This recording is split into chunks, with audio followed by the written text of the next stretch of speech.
This is your last one and a courtesy call.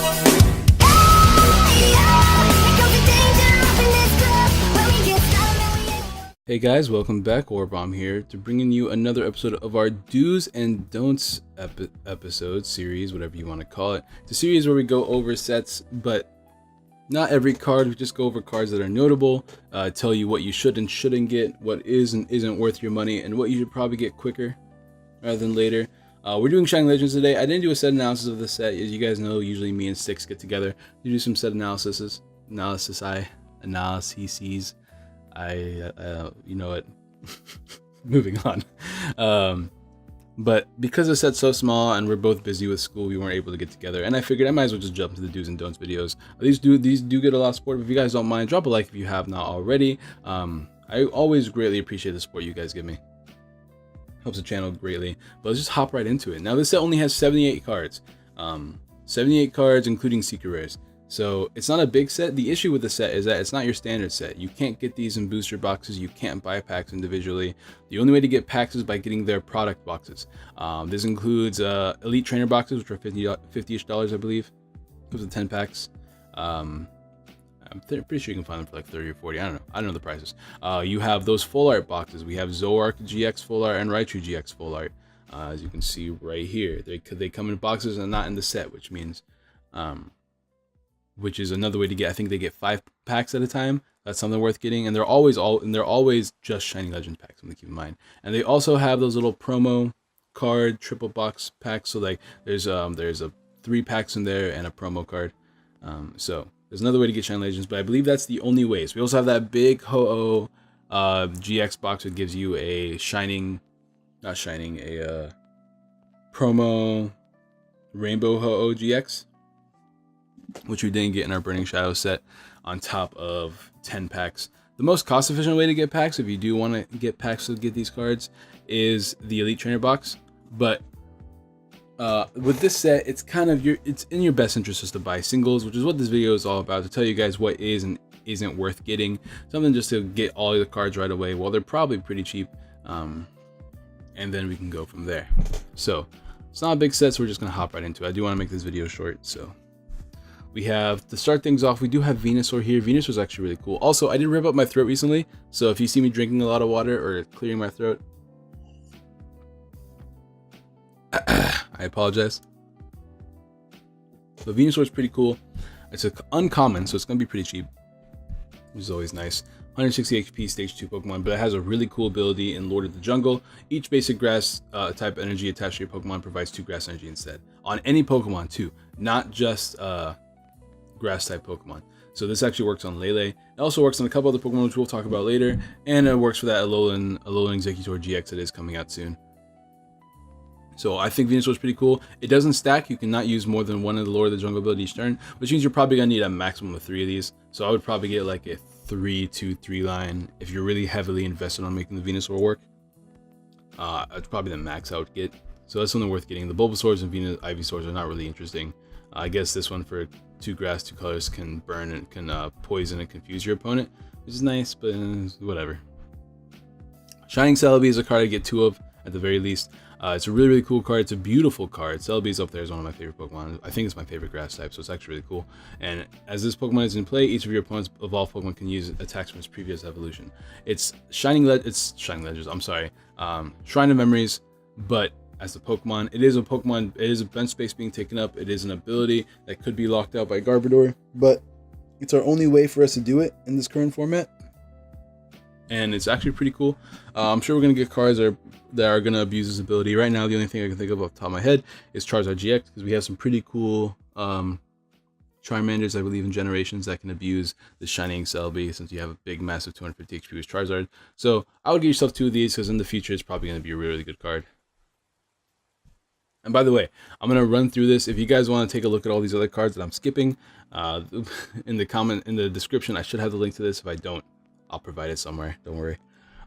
It's PokeBeach, by the way. So shout outs to PokeBeach for being an amazing website when it comes to TCG information. But I'm going to be skipping a lot because I already recorded this video once and I lost the audio. So I'm re-recording the video. We have Shaman here. It's something worth mentioning. It's cool. It has an interesting attack and flap, which is shuffle your hand into your deck and draw 6 cards. It's an attack, so you're not going to get any immediate use of the cards you draw, which is not great, which is why I don't really think this card's very good as well. But it's worth mentioning, if you're playing grass type decks, you don't have anything you want to do for the turn, you can just flap to end your turn. Most of the time you play Gallipod and you always have something to do for your turn. Oh, my bad, guys. Sorry for blowing up your ears there. might be. Hopefully I can remember to turn that down later. But it also has Revenge, 30 plus damage. If one of your Pokemon was knocked out during your opponent's last turn, this attack does 90 more damage. So Revenge, we see that attack in Bisharp. It's interesting. We don't have anything that's like Grass Week that's really worth mentioning though, so I don't think the Shame is really worth anything. Plus with something worth mentioning is that with Venusaur, it's a 1 energy attack. So, but anyways, Virizian's pretty cool. I like Virizion a lot. Wrapped in the Wind is 30 damage. You may attach a grass energy from your hand to this Pokemon, which is cool. And then Long Spear, 90 damage. Attack does 30 more damage to one of your opponent's bench Pokemon. Night Spear, Shadow Bullet, it's all the same thing. With Venusaur, it's only 2 energies to attack with this. With Choice Band, you're doing 120 and 30 to the bench. Sniping is always a powerful strategy. So Virizian's cool. If you want to play with something along the lines of this, I would get yourself 3 or 4 of these. Otherwise, I wouldn't bother. I mean, whatever. Shining Genesect though is really nice if you're playing with Venusaur. I think if you're planning on building a deck with Shining Genesect, definitely get yourself 4 of these. It has the ability Energy Reload, similar to Flareon EX's ability. Once during your turn, you may move a grass energy from one of your Pokemon to this Pokemon, so you can max Elixir and move around, things like that, which is really nice, especially when you pair it with Venusaur. But it's got Gaia Buster Z Tech. I almost called it Gaia Buster GX, but whatever. For 3 colors Pokemon energy, I'm so bad at English today. 50 damage. This attack does 20 more damage for each grass energy attached to this Pokemon. When you have Venusaur, it does 40 more damage for every grass energy you have to this Pokemon. So if you have 3 grass energies attached to it, you're doing 30, 40, 80, 120. You're doing 120 damage, 170 damage, 200 with Choice Band. I think the damage on this Pokemon can stack up, especially as the game goes on. You keep moving your energies around from Pokemon to Pokemon, max elixirs, manual attachments, things like that. I like Shiny Genesect. Definitely a deck I'm going to try out when Venusaur, when this set comes out on PTCGO, so be on the lookout for that. If you want to play with this deck, get yourself 4 giant Shiny Genesects, as it will be your main attacker. Moving on though, Entei GX. It's cool that we have Entei GX. Entei's a really dope Pokemon. The problem is that compared to things like Ho-Oh, Turtonator, Volcanion, it's not a good card. A very vanilla attack in Ember. Fire Fang does 100 damage and your opponent's active Pokemon is now burned for 2 fires and colors. Burning is cool. If we ever get burn support in the future, I could see Entei being useful in fire decks, but for now, it's and even then it's kind of like, you know, it's in the air, right? Then you have Brave Blitz GX. The only cool thing about this card, but it's still hard to pull off.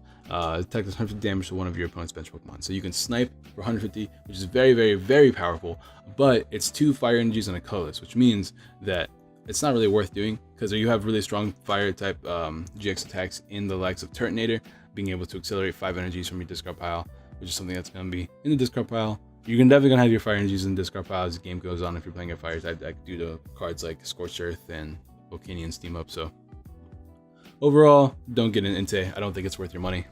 I wouldn't bother. Unless you really like Entei as a Pokemon. Volcarona, it has an ability. It looks cool. Once during your turn, you may have your opponent switch one of their bench Pokemon with their active Pokemon. Your opponent chooses their bench Pokemon though, which automatically makes this Pokemon not worth it to me. Reshiram is actually really interesting and something worth mentioning because it has the attack Outrage, 20 damage. This attack does 10 more damage for each damage counter on this Pokemon. I think Reshiram is really nice. It's a DC attacker and it's a fire type attacker, which means it's a nice tech card you want to play if you're playing against cards like Gallipod or anything else that might be fire weak in the future. So I think it's worth grabbing a Reshiram or 2 just because a DC attacker that can hit super effectively against grass types for a DC. If you get a Choice Band on it, you're doing 50 damage. So even if you have no damage counters on you, 50 damage doubles into 100, pretty good damage. And has 130 HP, which means Gallipod cannot knock you out from full unless they're playing something like a Kukui.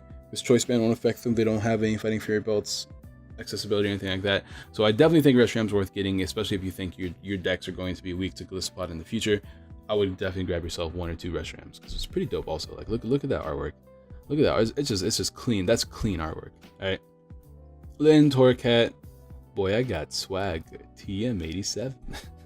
We got Incineroar. 170 HP stage 2 Pokemon, and it's whatever. It's got Profane Punch because that's the translation.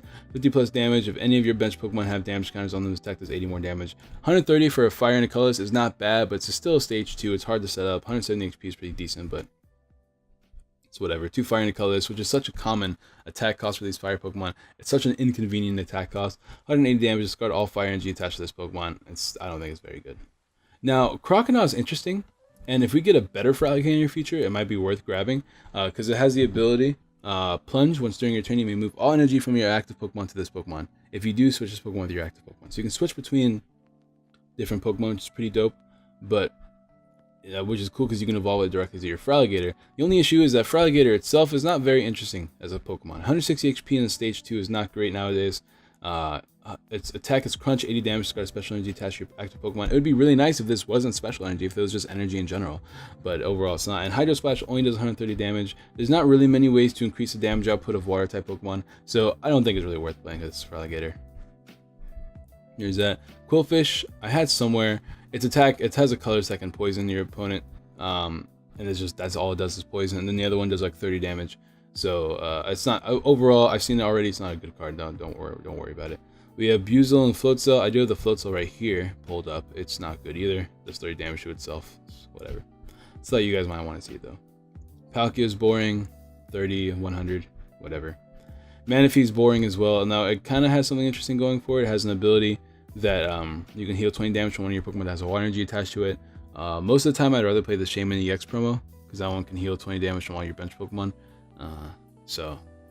And you have to have a water energy attached to that Pokemon, which is like whatever. I guess it stacks, but I don't think it's worth it. Keldeo is interesting. Having a basic non-EX GX attacker is good in the likes of Lapras decks, because they really don't have any good non-EX GX attackers.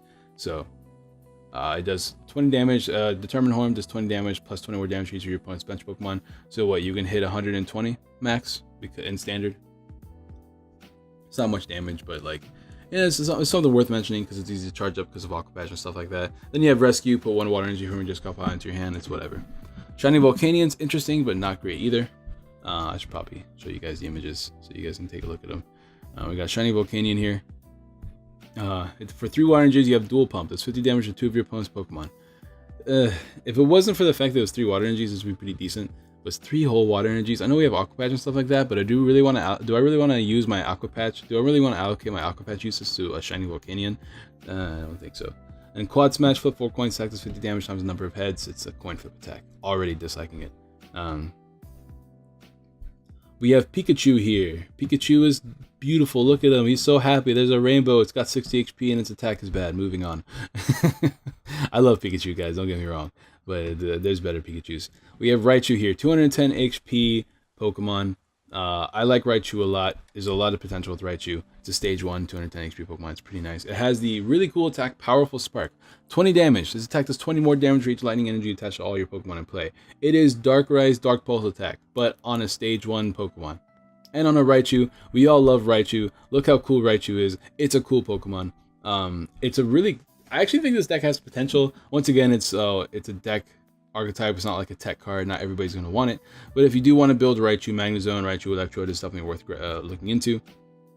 I think there's a lot of potential in this deck if you combine it with like both Magnezone and Electrode. That could be a lot of fun. Just because in the next set we're having Counter Catcher and Counter Energy and stuff like that. Obviously you're not going to be using Counter Energy, but you will be probably using Counter Catcher. Raichu GX, you can load up a lot of energies. The only issue right now is that with Choice Band, you need like 9 energies on your field to knock out Gardevoirs, which is a lot of energy. Obviously, you can spread it around. It's still a lot of energies to ask for though. But it has other attacks. Thunder is cool. 3 lightning energies, 2 lightning and a colorless. There's 160 damage. You do 30 damage to yourself, but that's fine, because you're doing 190 damage with a Choice Band, which is really nice if you don't have a lot of energies on the board. Plus, the cool thing about Raichu, if you combine it with Magnezone and stuff like that, is that you have Ace Roller targets. You can put all those energies back into your hand. Then you can just keep attaching them over and over again non-stop with Magnezone's ability. So, if you guys don't know, Magnezone has the ability to where you can attach as many lightning energies as you want per turn. So, I like Raichu for that reason. I think Raichu itself has been a fun deck. I've been playtesting against a friend who's been using a proxy version of this deck, and it's a lot of fun. It works really well. It has a pretty tough matchup to Gardevoir, but you can work around it. Its GX attack is Volt Tackle GX, 120 damage. Your opponent's active Pokemon is now paralyzed. It's not good. We've seen paralysis of GX attacks happen here and there, and they got incredibly nerfed with the introduction to Guzma. You have Acerola, Guzma, switching and things like that. Not a big fan of it, but I'd rather play Tapu Koko GX promo. It gives you a blow-up attack against Gardevoir since they usually have to have a lot of energies to knock you out anyways.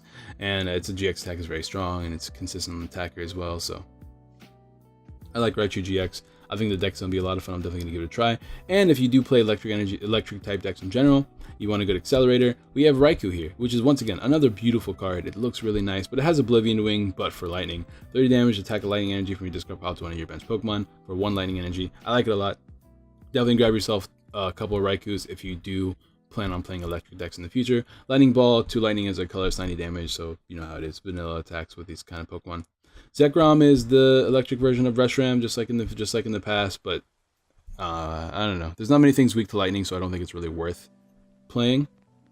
But something worth mentioning at the very least for the video. We have Arbok. So if you want to play a Snakes deck, this actually has a really interesting ability. I don't know how this works. Maybe somebody can let me know in the comments down below. But as long as this Pokemon is your active Pokemon, any damage done by your opponent's Pokemon attack is reduced by 30. Does that mean it reduces the damage of all the Pokemon that can be done to your bench? Because it's a way to wall a Tapu Koko promo if you have this in the active. Poison Fang does 70 damage, and you can now poison your opponent. For Psychic Colors, it's not bad. Psychic DC, it's not bad because you have the likes of Seviper that can increase poison damage. So for 70 damage, and then you increase it by, let's see, maximum damage is 40. You can do 110, or is it? You're increasing it by 1, so it's 150, right?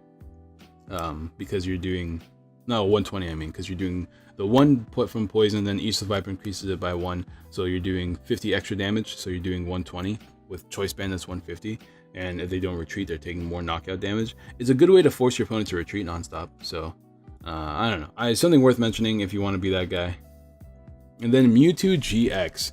Hello, Mewtwo. It has been a bit. You're usually very good, but today you are not. 190 HP GX Pokemon it's pretty nice, but its attacks are pretty lackluster. We have Full Burst, 30 damage times the amount of energy attached to this Pokemon. You need a Psychic type Pokemon, but once again, similar to Gardevoir GX. Similar to Mewtwo, Mega Mewtwo EX in the past, if you keep attaching energies to this Pokemon, you can keep increasing the damage output. So DCEs mean you're doing 90 damage. But it's only to this Pokemon, it's not to both Pokemon. Unlike Mewtwo, Mega Mewtwo EX, unlike Gardevoir. And it doesn't have its own acceleration. So overall, I don't think this card's very good. Super Absorption does 60 and then you heal 30 damage from this Pokemon. Not great. Psycho Break GX is the only redeeming factor of this card. Does 20 damage and isn't affected by effects of your opponent's active Pokemon. That's pretty nice. In decks that use a lot of psychic energies, I guess. Like if you play Lunala, I did recently play a Lunala deck, you could maybe tech in one of these so you have a blow up GX attack. But other than that, I don't think I like Mewtwo very much. So I don't think it's worth buying. Shining Mew on the other hand though, if you guys don't know, Mew is my 3rd favorite Pokemon. I love this card so much. Look at it, it's so cute. That's such a blue and red theme going on my channel. But it has legendary guidance. Switch your deck for 2 energy cards, attach them to your Pokemon any way you like. English. Okay. So it's really cool because you can get any 2 energies from your deck. Rainbow energies, special energies, DCEs. It's actually really nice, especially in your Garbodor matchup, in your Garbodor deck. You play this in Garbodor Drampa, you put 2 Drampas down, you Legendary Guidance, you attach a Psychic Energy to Mew, you Legendary Guidance and put 2 DCEs from your deck, so both of your Drampa, because you can attach them any way you like. I think it's going to make Garbodor decks a lot faster, which is the only thing missing in making Garbodor Drampa one of the best decks in format. So, so it's something worth mentioning.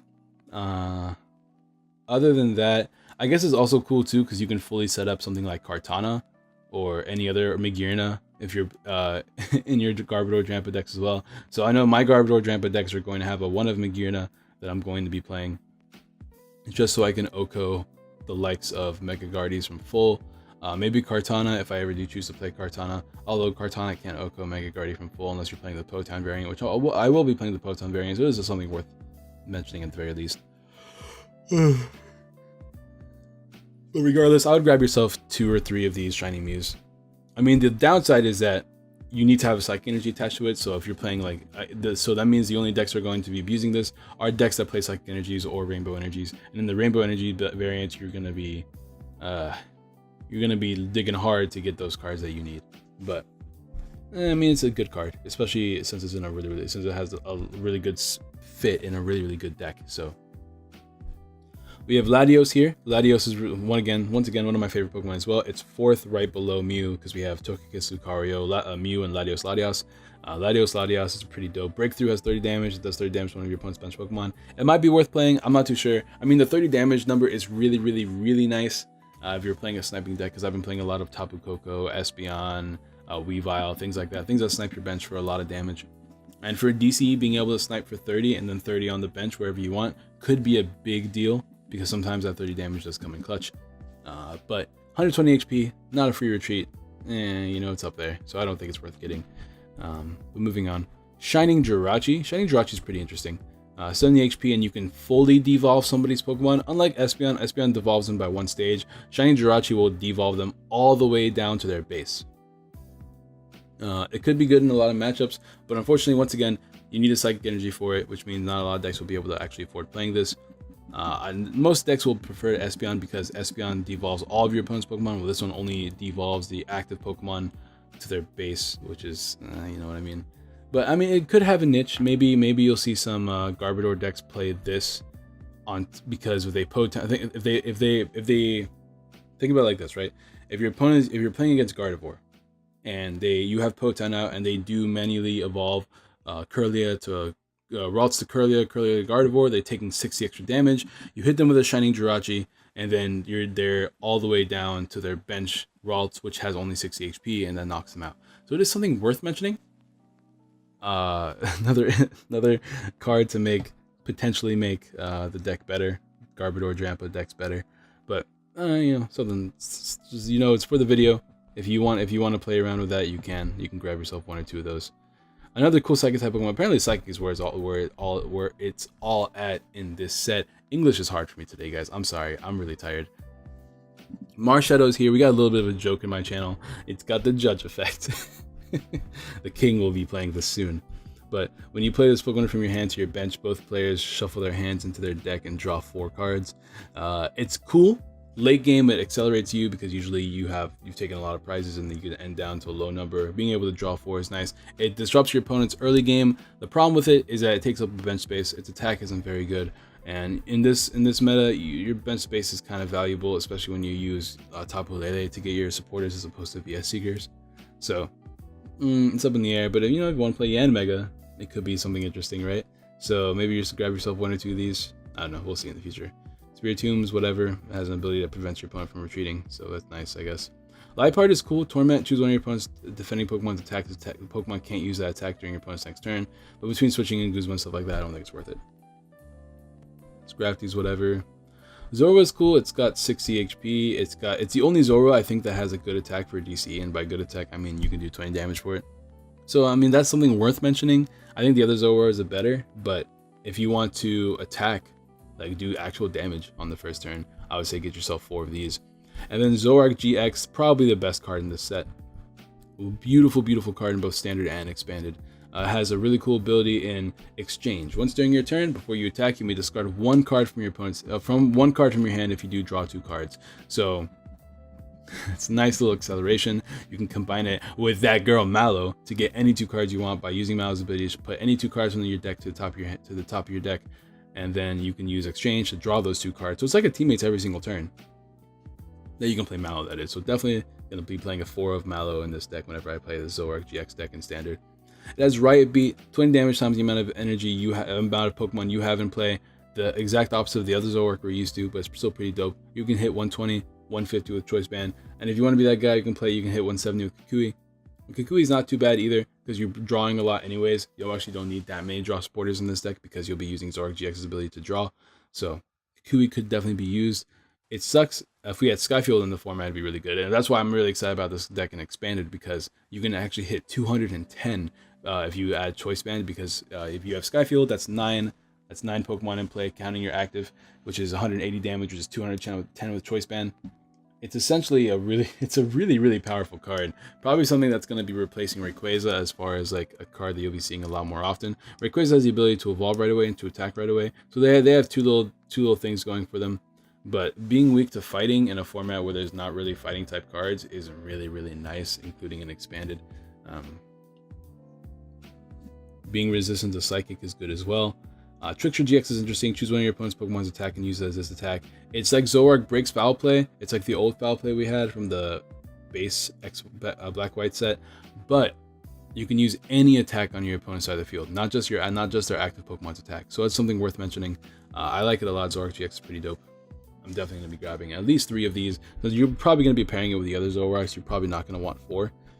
But you can have 3 of these Zoroark GXs, 4 of the other Zoroarks, so they are different names and stuff like that. But you just can't evolve them all from Zorowoods, because you can only run 4 Zorowoods. So grab yourself 2 or 3 of these. We are going to have boxes for those, like I mentioned earlier, if you do want to spend the extra money to pay for the boxes, to get the full arts and some packs, instead of just individually buying the cards themselves. But that's what this video is for, just so you guys have an idea like how you want to spend your money.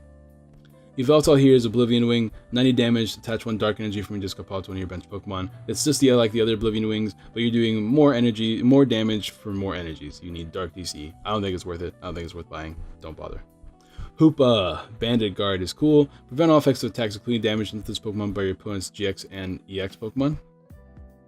It's nice. It's just like Ninetales Lumious Barrier, but it prevents all effects of attacks, not just damage. And it's a basic.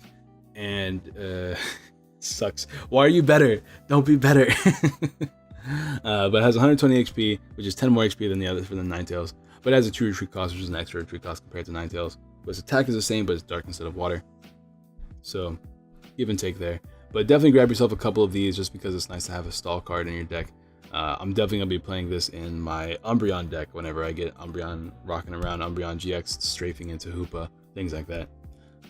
If you the house phone is ringing. That's weird. I didn't even know this place had a house phone. I'm recording at my friend's house today because I haven't had time. I haven't had time to, what's it called? I'll record at home. I had to dog sit my little girl Molly over here. But yeah, I just got a comment on one of my videos, is why I got distracted. But Shining Rayquaza is super duper dope. Dragon Pulse for damage, discard top 2 cards your deck is whatever. But Sky's Judgment is really cool and expanded, because you have Electros to increase your damage, to accelerate your own energy, which is really dope. Because you're doing 190 damage, you have to discard 3 energies, but 3 more Electros accelerations, maybe 2 in a manual attachment, you're doing another 190 damage, 210 with a choice band. And it's a non-EXGX tagger. I'm a big fan of Shining Rayquaza. So definitely worth looking into if you're playing expanded. If you don't play expanded, it's completely worthless, and standard I wouldn't bother. And then Shining Lugia and Shining Arceus are completely lame. They're not interesting. So we're gonna move on. A lot of these cards are just reprints, as you can see. Great Ball, Super Scoop Up. Damage Remover is, I don't see how this card is useful right now. Move 3 damage counters from one of your Pokemon to another one of your Pokemon, and it seems bad. Ultra Ball Switch, Pokemon Catcher, How. Pokemon Breeder, draw 2 cards and heal 20 damage from your active Pokemon. It doesn't heal enough, you're not drawing enough, so I don't like it. And it's your supporter for the turn, so it's kind of lame. Then you have Warp Energy here, the last card of the set that is in the full or secret rare. When you attach this card from your hand to your active Pokemon, switch that Pokemon with one of your bench Pokemon. Like, it's cool, right? Like, you can see this being paired in Gliscod, but you're usually playing Acerola, Guzma, manually retreating, Float Stones. Like, you don't really need this Warp Energy. It's your attachment for the turn. Like, I don't think it's very good, so I wouldn't bother. Entei, Raichu, as you can see, we don't have many things in this set. We have a couple hyper rares here. We have a secret rare. The only secret rare in this set is Mewtwo GX. It's got the shining Pokemon's texture and stuff like that, like texture in the middle, texture on top and the edges and stuff like that. But it's Mewtwo. But that's gonna be the video, guys. I did want to keep this video under 30 minutes. Just want to talk about all the cards that mattered in this set. Thank you guys all so much for watching. Give this video a little bit of support if you can. Drop a like if you haven't already. Comment down below if you think I missed any cards. Comment down below with what cards you think you'll be getting in this set right away, or if this set just straight up bores you, because there's a lot of people that just aren't interested in this set, which I can definitely see why. There's not too much going on in this set, at least right now. But regardless, drop a like, subscribe, share all the good jazz, and I will see you guys next time. Peace.